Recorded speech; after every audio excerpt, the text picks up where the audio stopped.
Good afternoon, everyone. We are so grateful that you've taken time out of your busy schedules to join us today to hear about an exciting new project that we at NCCS are working on called Return to Functional Status, Patient-Led Cancer Outcome Measures. I know we have folks joining us from all over the country, and it's actually a really rainy and dreary day here in DC, so I'm especially glad that we get to brighten our day by connecting with all of you and talking about a project that sheds light on what cancer survivors truly care about. Now, I'm honored to introduce our speakers who are going to be helping us understand how this project came about, how it was implemented, and what the findings were. We have with us today Kristen McNiff, who is the project's co-lead, and she is the president of KM Healthcare Consulting, where she focuses specifically on cancer and palliative care, and she assists clients in defining and meeting goals related to value-based care, quality measurement, practice transformation, and operational efficiency.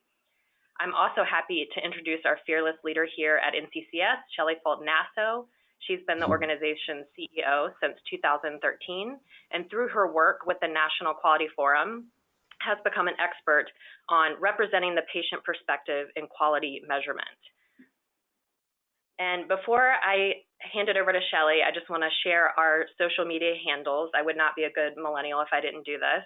And our hashtag for this webinar. So we would love it if you have a Twitter account, just engage with us throughout the webinar using the hashtag #LivingWithCancer. And so now I'll hand it over to Shelley to kick us off. Thank you very much, Lindsay. I am not a millennial, so I'm glad that you did that nice little social media introduction, although I am on Twitter at @SFuldNasso. I want to echo Lindsay's thanks to all of you for joining us today. We have a really great attendance, and from the registration, it looks like a pretty wide range of people interested in hearing what we were able to accomplish in this project. So we're grateful for your time and look forward to sharing with you about this exciting project. But first, I just wanted to tell you a little bit about NCCS. Our mission is to advocate for quality cancer care for all people touched by cancer, and we do that by impacting public policy, by empowering cancer survivors, and by transforming care. And NCCS was established in 1986 and really changed what it meant to be a cancer survivor, from when people were called victims to cancer survivors. And we continue to try to pave the way in representing cancer survivors in decisions about their care. We try to do that by really reflecting who they are and what we know about cancer survivors and what's important to them to live well with cancer. So first I want to ask you, what does living well with cancer mean to you? And so please feel free to share your responses in the chat box, and you can also use social media with the hashtag #LivingWithCancer to talk about what's important to you, because that's really what inspired us in this project, and it was really the underpinning of the entire effort was how cancer survivors define living well with cancer. So currently, we do a lot of work on cancer quality measurement at NCCS, and currently the breadth of cancer quality measures are focused on processes. Did they get treatment? Did they get the right test? Did they get the right procedure? Those are important. There are also some limited outcome measures. Did we avoid avoidable hospitalizations and emergency room visits? Again, important to patients when you're going through treatment that your symptoms are well managed so that you don't end up in the ER when you could have those symptoms managed at home. But we know that those are really insufficient to measure the experience of cancer survivors during and after their treatment, and it's not enough. It's a step in the direction of measuring what matters to patients, but it's not enough. So we have been thinking a lot about what would quality measurement look like if it reflected what patients and caregivers say matters the most to them. So the American Institute for Research has been doing a lot of work on patient-centered measurement, not just in cancer, but in all different kinds of healthcare quality. And they convened a group to really think about what does patient-centered measurement mean and what are some of the principles of patient-centered measurement. And they established a set of principles that patient-centered measurement needed to be patient-driven, holistic, transparent, comprehensible and timely, and then co-created with patients.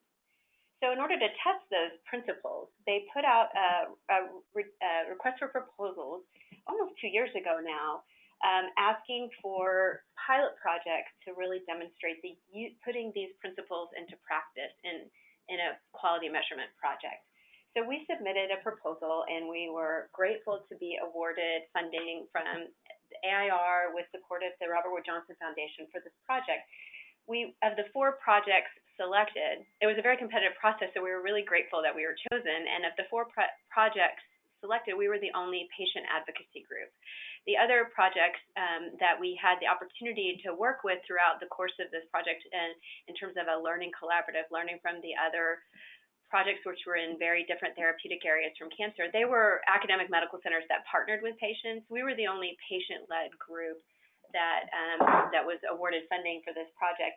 And what we decided that we wanted to do was really flip the model of quality measure development. Instead of a group of methodologists and oncologists and cancer experts defining what we should measure, which sometimes, often, not always include the perspective of a patient, but it's maybe 1 or 2 patients on a committee of people. We said, what if the patients were driving the process? That we put patients in the driver's seat to define what the measure should even look like. And then we work with methodologists to talk about how can we actually create this measure. So that's what we proposed to do. And we started with a concept called return to functional status, because we know that sometimes people think about, somebody having completed their cancer treatment and have they gone back to work? Are they able to function in ways that they had been able to before cancer? We didn't think that was sufficient. Going back to work does not necessarily mean that you are functioning at an adequate level and that your quality of life is what you want it to be. We hear all the time from cancer survivors how difficult it is to manage that transition to life after cancer treatment. So we thought about return to functional status as something that's important to patients to say, was I able to get my life back or get the quality of my life back? So that's where we started with the concept that we wanted to develop.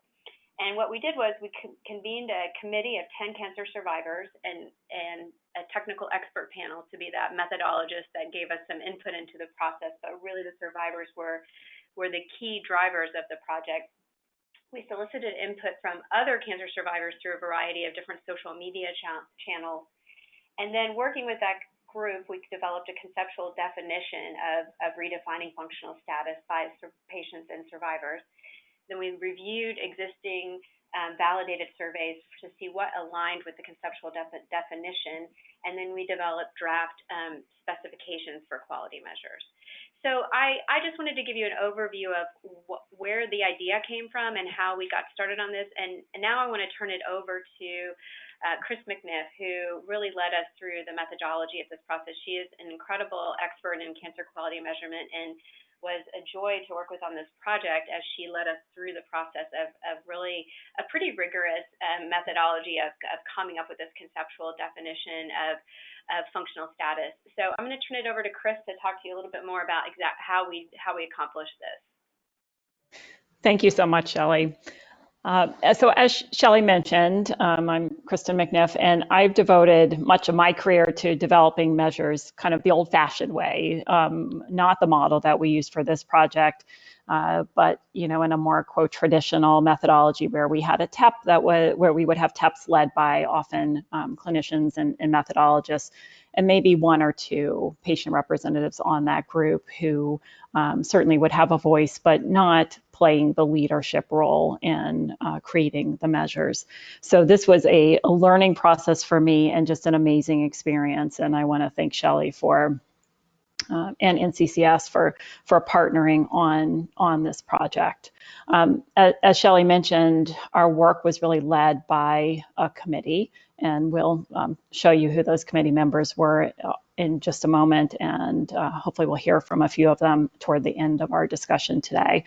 And I just want to say I can't express my gratitude for these committee members because they devoted an extraordinary amount of time and personal commitment to this project, which was really all-encompassing. So we spanned that very high-level conceptual work of thinking about what we mean when we talk about functional status and returning to functional status. They participated in very long, detailed surveys, really enthusiastic in-person meetings, and then they got in the weeds with us at the end in terms of the technical details. These were individuals who were not measure development experts, didn't have measurement experience necessarily, but they got up to speed quickly and really did an amazing job leading this project. We also had very good support from a clinical and methodologist panel who served as our supporting TEP. These were clinicians and methodologists. There were folks who had a feel for what some of our, the workflow implications of our proposed measures, what those might look like in everyday clinical practice, and who were able to give us expertise from time to time from the, again, clinician methodologist perspective when we needed that expertise. So we can go ahead and go on to the next slide, please. This is our committee. You can see the members listed here. This photo was actually taken during an in-person meeting that we had over the course of 2 days in February. And again, my gratitude to each of the individuals who are represented here, because every single one of them really contributed in very meaningful ways. Next slide. So as Shelley mentioned, the first phase of our project was very conceptual, and this really filled a really very dramatic gap that we identified when we started thinking about this project, and that is really having some detail and some definition about what we mean when we say return to functional status. So this was a measurement concept that has come up over and over in national discussions about what's important to measure for cancer patients and cancer survivors, but it lacks any of the definition that would need for actual measurement. So we were engaged in this project right from the start to think about how this actually can be defined and be measured to evaluate quality in oncology care. Next slide. This schematic builds on what Shelley was presenting earlier about some of the steps we took in the methodology. And this is really honing in on the methodology that we use for conceptual development. So we used a modification of a process called RAND Delphi process. And in that, there is a series of steps that are taken that are fairly consistently implemented to engage with a group, to get their initial feedback, to conduct a pretty detailed survey, score that survey, come together as a group to have a discussion, particularly around areas of disagreement or uncertainty, rescore the survey, and then act upon the results of that rescoring. In our case, we added in some additional steps. Right at the beginning, when we were meeting with our committee, we identified several areas where the committee felt it would be useful to have additional guidance from others who either are currently receiving treatment for cancer or received treatment for cancer in the past. So we did some social media outreach, and I'll talk a little bit more about that in just a moment. That really helped round out our understanding of the importance of some of the different potential domains that might be included in this concept of return to functional status. It helped us to really hone in our discussion as we moved into the later phases of our project. And then we'll come at the end of our slide presentation to help you understand where we ended with the prioritized outcomes that the committee identified at the completion of this work. Next slide.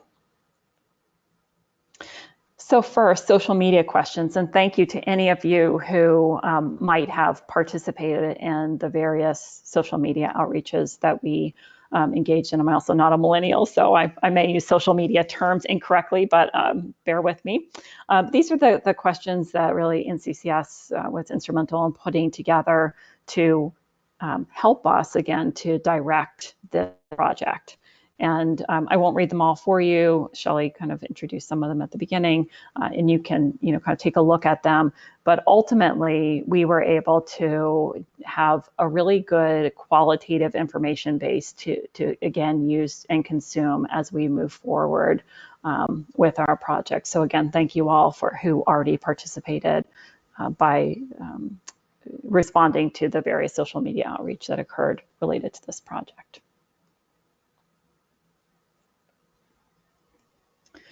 And this slide I already kind of covered, so I'll just go through this very quickly. But I do again want to, thank you, iterate or reiterate that this is a pretty intense process. And I think when people haven't been through some of this measure development exercises, they may think that it's as easy as, a phone call or discussion until you really stop and think through how challenging it is to go from a concept like return functional status to the level of detail that you need for quality measurement. So we did really have very active engagement of this committee over multiple months to walk through the steps that are reiterated on this slide. All right, with that, we can go ahead and move to the next. Okay, so before we look at results, I'm going to kind of share some of my own experience with this project, and Shelley can chime in at the end about where that she was in agreement with me and where she had kind of some different aha moments. But I'll again speak for myself for the beginning here. I certainly expected what we have already discussed during this presentation, that it would really be a challenge to go from this high-level concept of return functional status down to something that we could measure. So that was not a surprise at all. That's why we undertook the project. I also really expected that we would have a very different process, and we would have a very different product at the end, set of prioritized outcomes, because we did have patients lead this project. So I expected that, but some of the details surprised me, and I'll come to that in just a moment.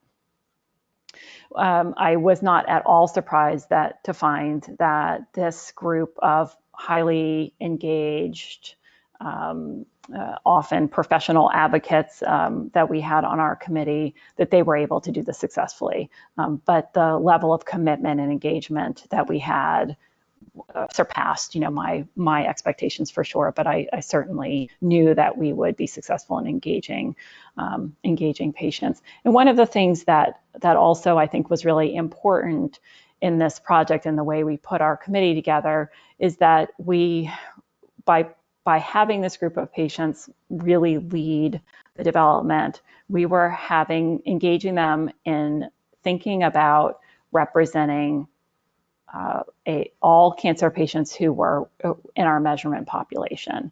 So we certainly spent time hearing about personal stories and personal experiences, but we spent a lot of time as well really pushing the group and pushing all of us together collectively to think about what most people who are actively receiving treatment or are in their survivorship phase post-treatment, what most people experience and where really those priorities lie.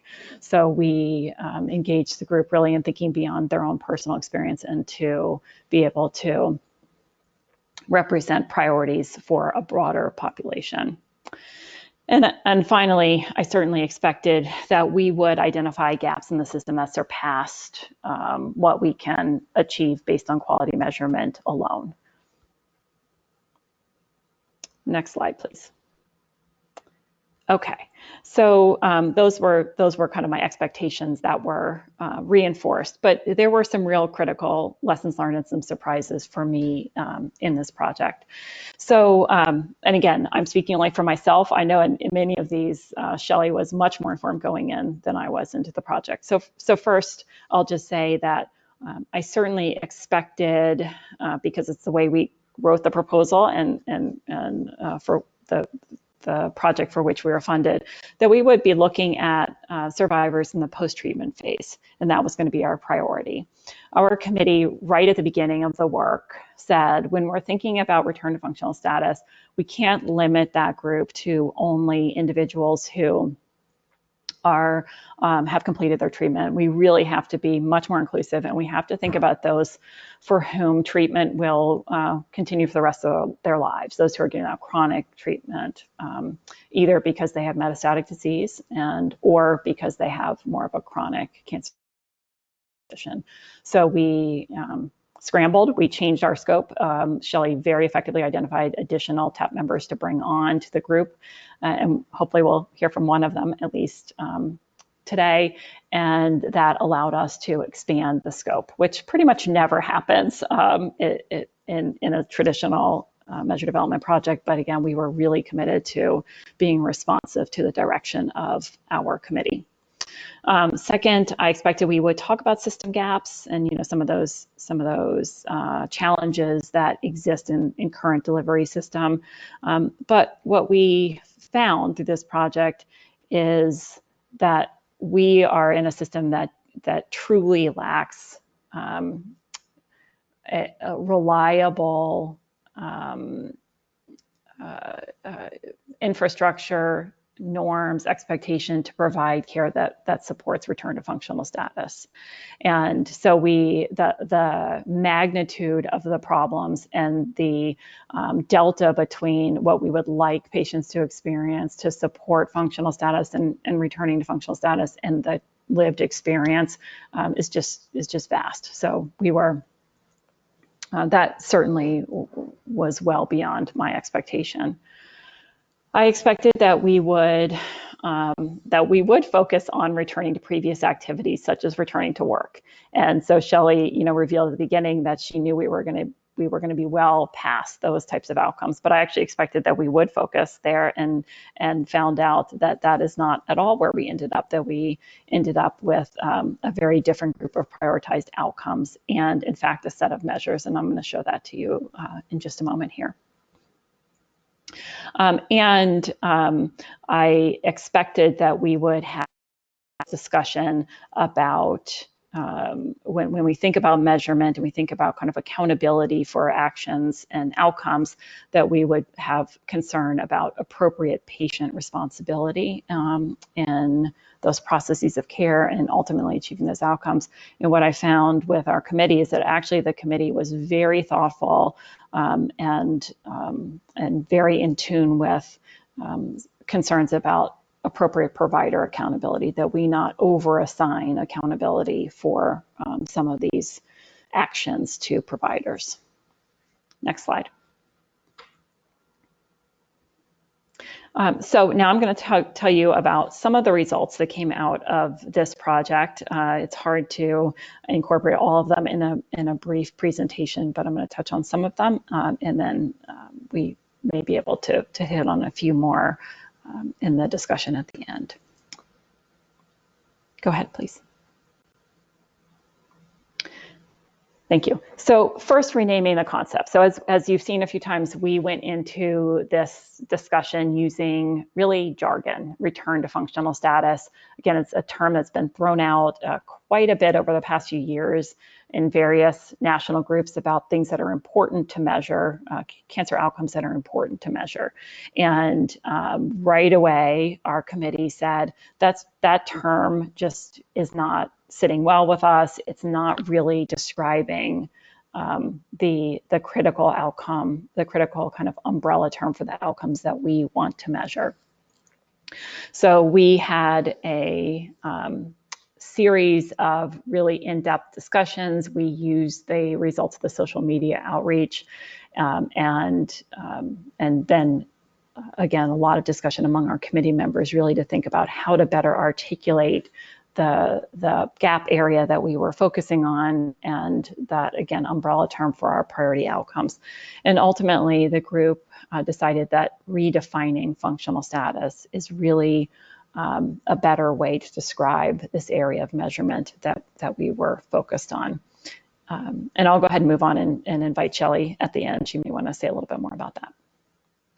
So again, we used this very rigorous process where we broke down. So we said, okay, let's think about this redefining functional status, and we broke down these many different outcomes that might fall underneath that concept, and try to really figure out if we will have limited resources to do measurement. We have to be realistic, but we also really want to think about what data can make most difference in terms of educating providers and improving patient care, patient experience. And these are where we ended up after a lot of work and a lot of discussion, the prioritized outcomes. So we looked at overall quality of life, and that would include both physical and mental health. We thought about physical function, pain interference, fatigue interference, cognitive function, and psychosocial impact. So these ultimately were the areas that we focused on. But as this slide shows, when we were engaging with the group, another area where I just really applaud the committee and was where I'm glad we were able to be so responsive to the leadership of our committee, is that our committee members said that's really not enough. It's not enough to know how well these survivors were scoring in those domains we were just looking at. We really need more information in order to move the needle in terms of redefining functional status. So where we ended was with this whole set of measures, or a whole, a concept for a whole set of measures, and that they move from left to right on that diagram shown on the slide. So first, the committee said, we need to make sure, because this information is all collected through surveys administered to patients during various key points in their care, we need to make sure that those surveys are occurring when they should, and that information is being documented in the record, because providers need to know this information, they need to be acting on it.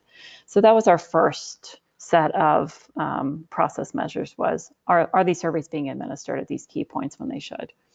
And then the second was, along the way here, if the survey is administered and there is any sort of flag, any sort of issue that comes out of the data collected from the patient at that point of care, the provider should do something about it. We should know that they're looking at it and they're actually acting on it. So the next level of process measures we put in place are about whether providers are taking action based on the survey responses. And then we discussed a type of outcome that, again, I didn't necessarily predict coming into the project, and that was some outcomes related to the experience of communication that occurred between among the provider and the patients and caregivers along this journey. And really the areas that were most prioritized by our patient committee was communication about side effects and late effects of care, and financial impact, potential financial toxicity of care. And then to the right are those outcomes that we were just looking at on the slide before, where we were honing in on ultimately the final outcome scores obtained from patients being administered surveys during those key points. We talked about certainly who's accountable, and I'd already kind of referenced that a little bit. And in this project, we were really mostly focusing on medical oncologists being accountable, being responsible for these measures. And again, we really wanted to make sure that we were thinking about two patient populations or groups of individuals when we were creating these measures. One was for those who have completed their chemotherapy and are now in post-chemotherapy survivorship phase. And the second is those who are receiving extended chemotherapy. Again, chemotherapy expected to continue for most or all of the rest of their lives. Next slide, please. Okay, and with that, I'm going to go ahead and turn it back over to Shelley, and then welcome any discussion that follows. Thank you very much, Chris. We appreciate you walking us through kind of the detailed methodology of how we did this and what we ended up with. So I just wanted to spend a minute to talk about how our survivor committee really shaped the project. And Chris has already touched on some of these. And then after that, I'm really pleased that two of our committee members are here to join us and are going to talk a little bit about their experience. But first, as Chris mentioned, we changed the name of the concept really from return to functional status to redefining functional status. And I think that, that really, it was a long process really to come up with that name. We tried, we decided, yes, we'll rename it, but let's put it in the parking lot and think about it. And we talked about quality of life, but no, that didn't really accomplish what we were trying to get at. And the committee felt like functional status was still really important because it encompassed more than quality of life. But that it's not a return, because once you've had a cancer diagnosis, you never really return. And so redefining was what they felt like made the most sense, because it acknowledged that change that cancer has caused in their life, but then also their role in helping redefine that as well. It's not just something that you rely on your care team for, but you as the cancer patient has a role in redefining what that is. As Chris mentioned, when we had our very first meeting with the committee and they said, no, we cannot limit this to post-treatment survivorship, we found two people to join the committee one who had metastatic breast cancer and one who has a chronic multiple myeloma. And we really did expand the scope of what we were going to consider, because we listened to the committee. And I think that is a really, really important point. Chris mentioned it, but normally when quality measures are being developed, it's often with a contract from the CMS, and it is a contract to develop a certain measure that's already been determined what it will be.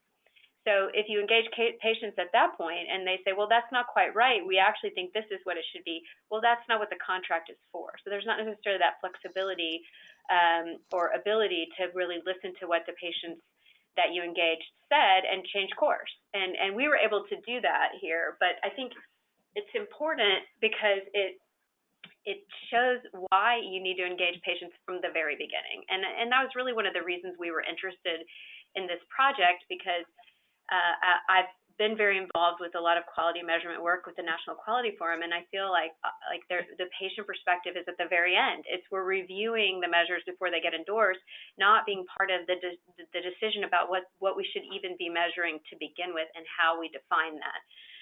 So I think our ability to change course here, because of what we heard from patients, was really, really important. And that is why we ended up with something that was different from what we expected. And I think Chris and I both had some areas where it wasn't what we thought we were going to get. It hit home to me the importance of, if you ask patients what they want, then you have to listen to them and change course if what you thought you were going to do isn't reflected in what you hear from them that they want. So that is why, I think that's really the key to the first three bullets here. And then the measures that we specified, when we came up with this list of the prioritized outcomes that Chris went over, and this survey that would really help assess how patients are doing on each of these, it was really clear, that's not happening right now. I mean, we have, in some cases in clinical practice, there's distress screening or there's pain assessments, but there's not this overall assessment of how someone is doing. And so that's why we felt like, in addition to the outcome measures, we needed the process measure, is somebody even asking you these questions, because they can't help you with them if they're not asking you what's going on. And that we heard really loud and clear from survivors. They want to be asked, and so that somebody can then help them address these issues. And then let's look at how they're doing, in terms of, is there improvement in the degree to which pain interferes with their daily function. Well, you can't do that unless you're asking it in the first place. So that's why the process measure for the functional status assessment was really important.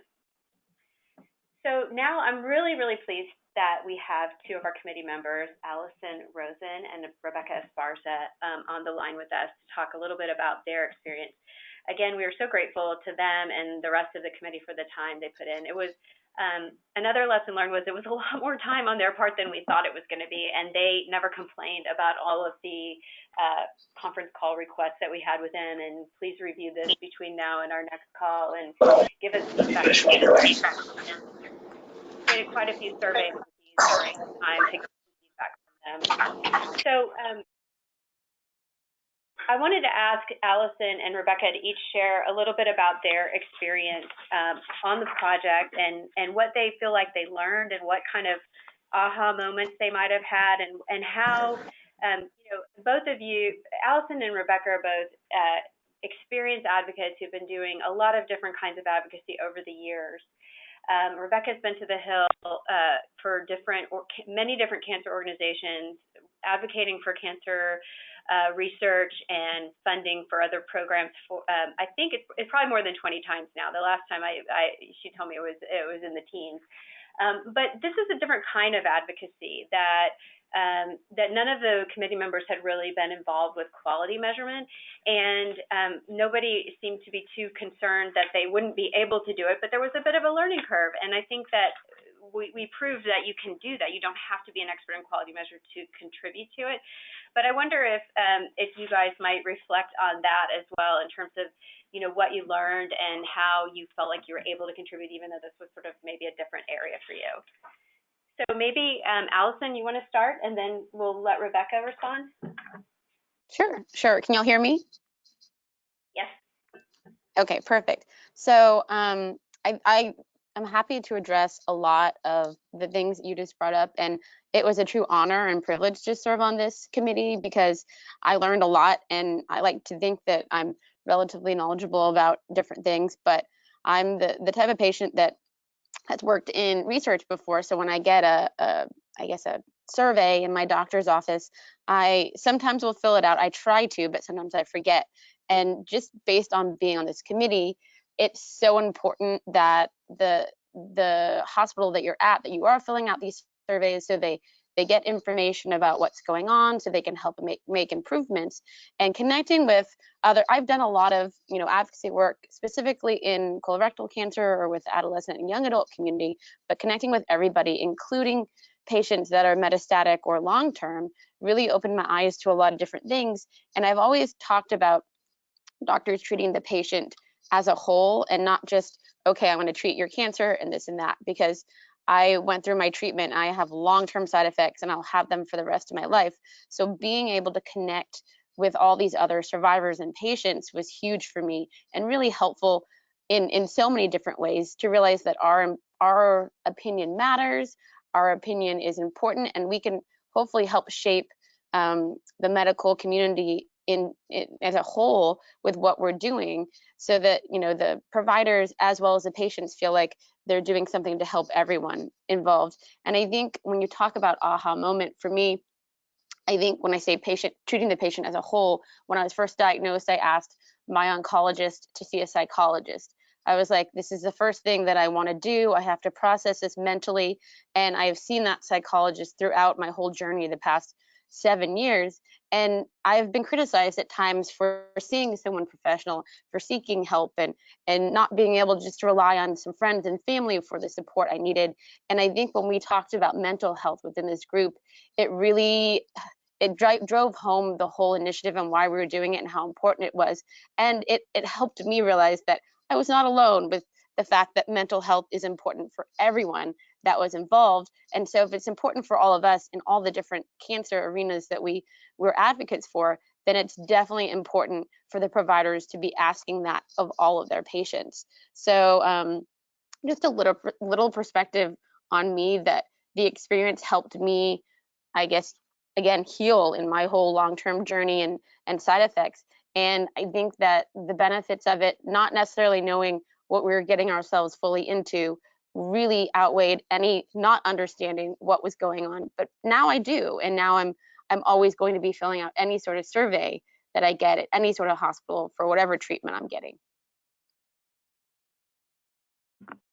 Thank you so much, Allison. I love your point about how it helps you heal. And I mean, it's kind of amazing to me because you've been an advocate for so many years, but like it highlights that advocacy really, while you're giving back to other people and helping us, develop something that we hope will help patients in the future, it's also helping you as you engage in this work. And we did have some very deep conversations in our 2-day in-person meeting about some of the the issues you all deal with long term. I'm glad that it helped you heal, and I think that's such a great argument for why it's important for cancer survivors who want to give back to get involved in advocacy, because you're helping others, but you're also helping yourself. Exactly. So Rebecca, I'd love for you to share some thoughts about your experience as well. Sure. Like Allison, I feel very honored and privileged to have been able to participate on this committee. My first cancer diagnosis was in 2001, and it was a very rare form of ovarian cancer called germ cell, which is akin to testicular cancer in men. And very few women have actually been through the type of chemotherapy that I went through. It's very different, and most ovarian cancer patients don't go through the chemo that I went through. And so when you think about what was being asked of the patient throughout the cancer journey back in 2001, 2002, it looks very different from what it looks like now. Extremely different.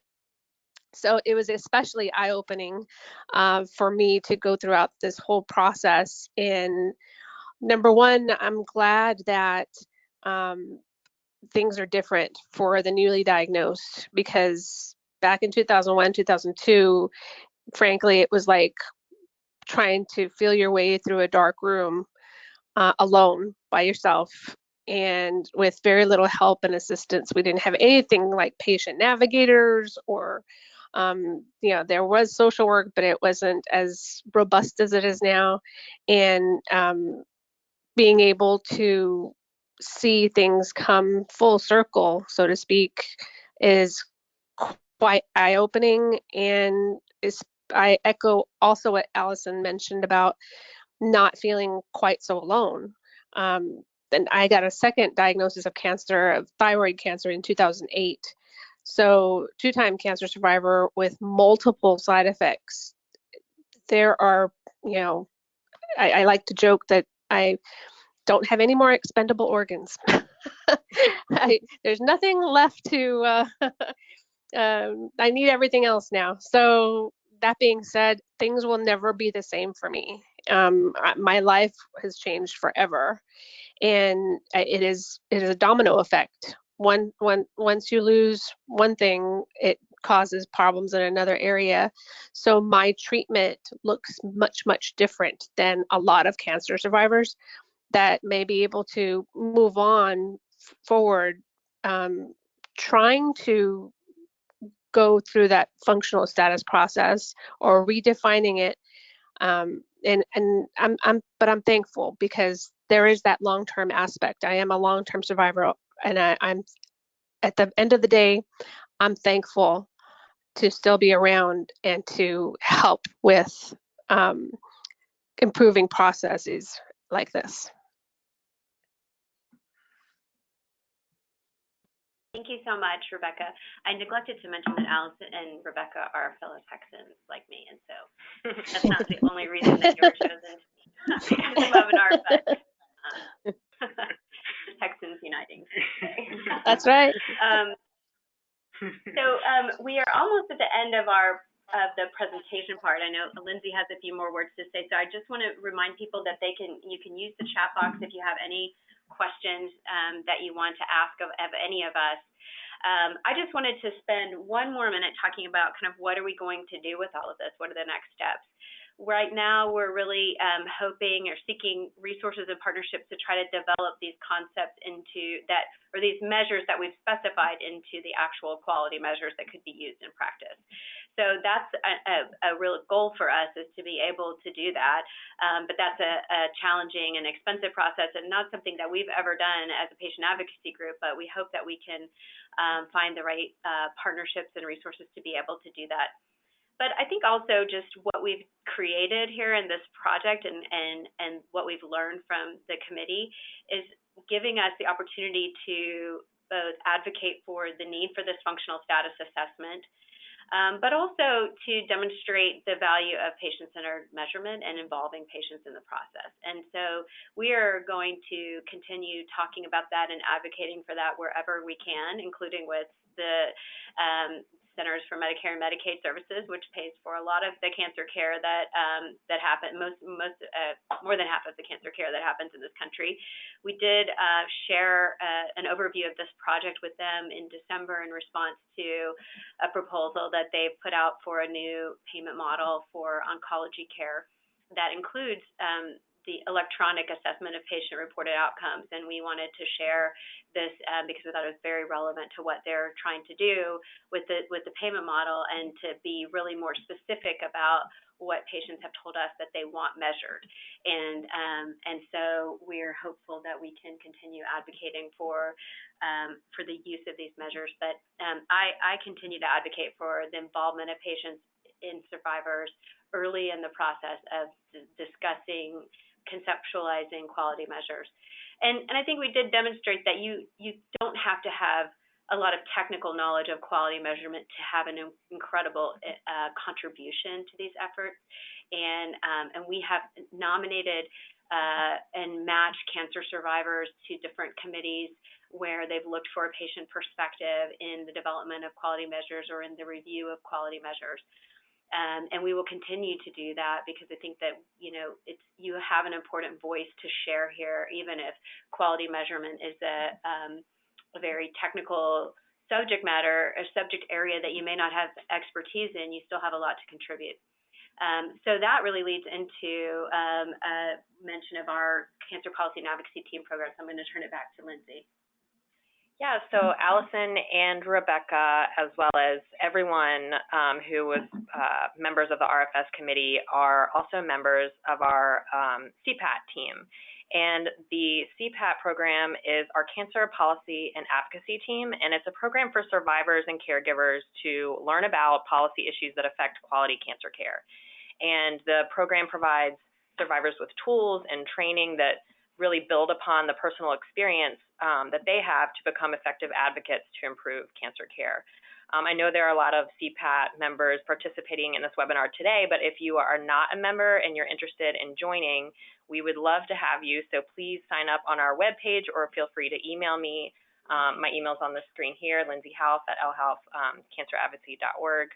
And we host a lot of special webinars for our the CPAT members. We have newsletters. We have our annual symposium, which is an incredible 3-day training experience with a Hill Day, and other conferences and opportunities like the ones that we talked about, like the RFS opportunity we talked about today. And so, Shelley, do you want to?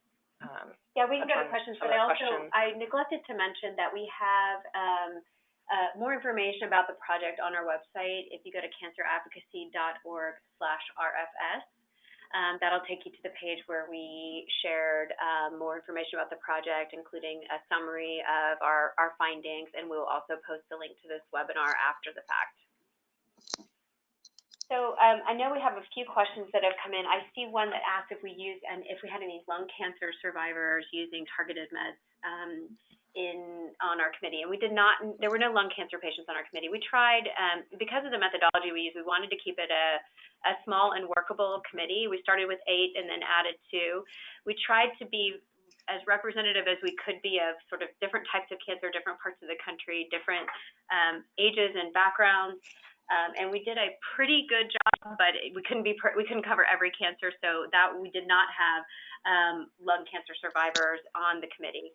But I think we had people who'd had a wide variety of treatments, including targeted treatments, chemotherapy, radiation, surgery. So we definitely considered those points, and that's really also why we did the social media outreach that we talked about, was to try to make sure that we were bringing in perspectives of other people who couldn't be on the committee, but that we could ask them for feedback. So, for example, we came up with those questions that we shared with you, but then Allison and Rebecca and some other committee members shared those. Allison's involved with colorectal cancer groups and AYA, adolescent and young adult cancer groups. She shared those questions with a few different audiences, and they responded, and we collected those responses. Rebecca mentioned that she's both an ovarian and thyroid cancer survivor, so she shared those with different groups as well. And then we also participated in the BCSM, Breast Cancer Social Media, has a weekly Twitter chat on Monday nights, and we pose these questions to the BCSM group.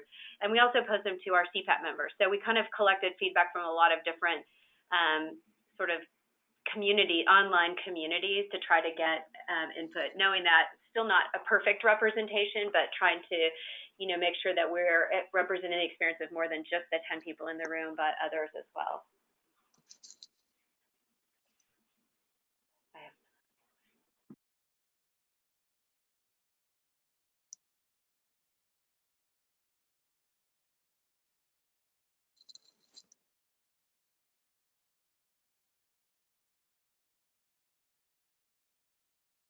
I noticed some of the comments are more comments than question, and we can also, for some of you, we can respond individually to you, and some people offering help, which is wonderful. We love that.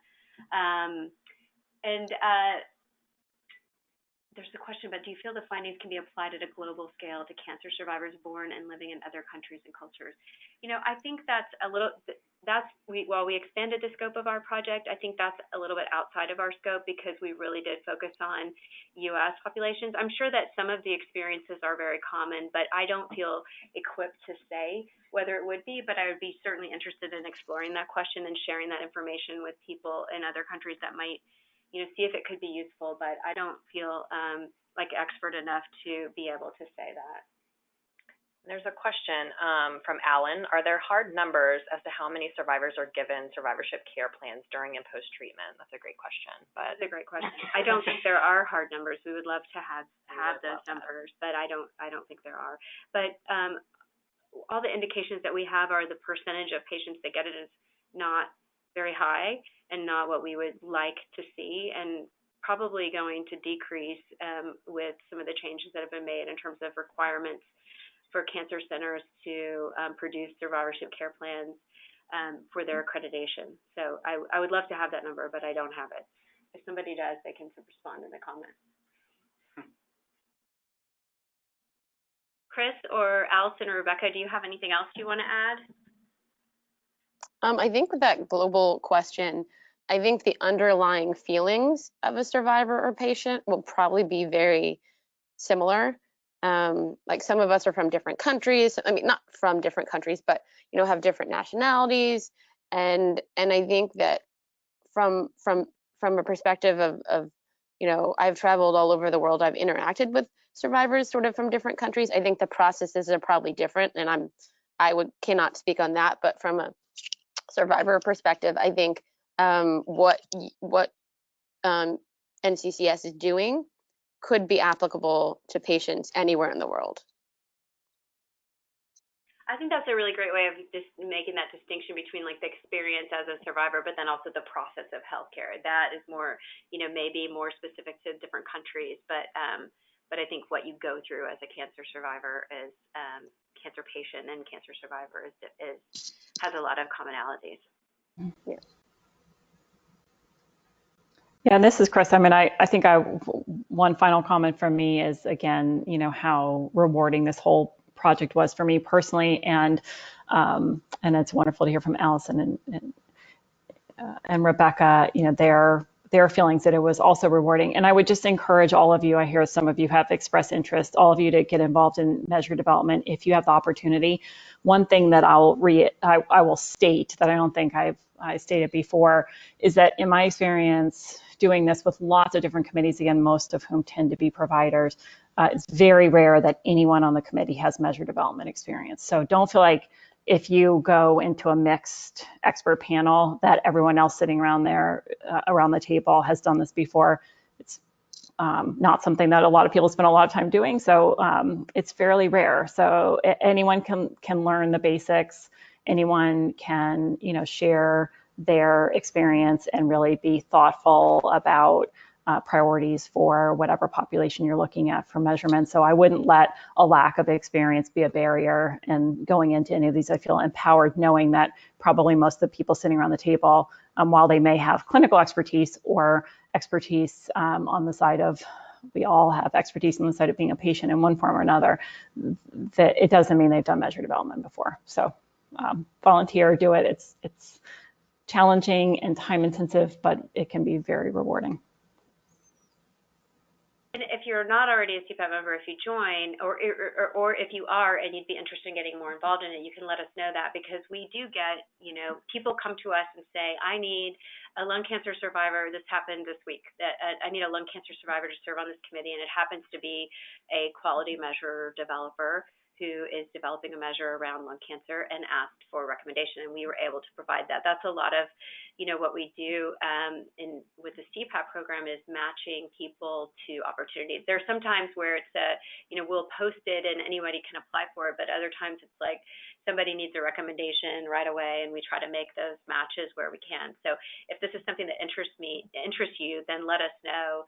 And if you're not already a CPAP member, join CPAP, and then we can try to, we try to encourage people to participate in these. And then also, because I've been involved in a lot of very technical committee work on measure development that was over my head, I've learned a lot, and I'm happy to be supportive of people who want to participate. And as Chris said, you shouldn't feel intimidated, but there are some technical aspects to it that I can maybe provide some guidance if you need it. So I'm happy to help in that way.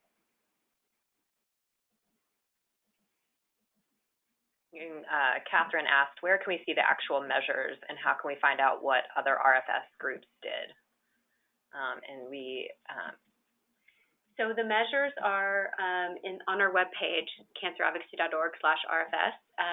There's a PDF that's a summary of the project, and I believe it has the measures there that we've specified. And then how can you find out what the other RFS groups did? Oh, the other groups that were funded by AIR, I think, if that's what you mean. They are, I think, going to put up a web page that has information about the other projects. There were 3 other projects. One was in end-stage renal disease, one was in maternal care, and one was in caring for people who've had, I forgot the name of it, is basically have had traumatic brain injuries but were in comas, basically. So it's like caregivers of people who are non-responsive. So it's kind of, there were very different projects and what they were trying to accomplish, but it was interesting because there were some commonalities that we could learn from each other. I don't have a link to information about those other projects, but we can certainly share that if we get it. But I think each different project had their own way of communicating about it.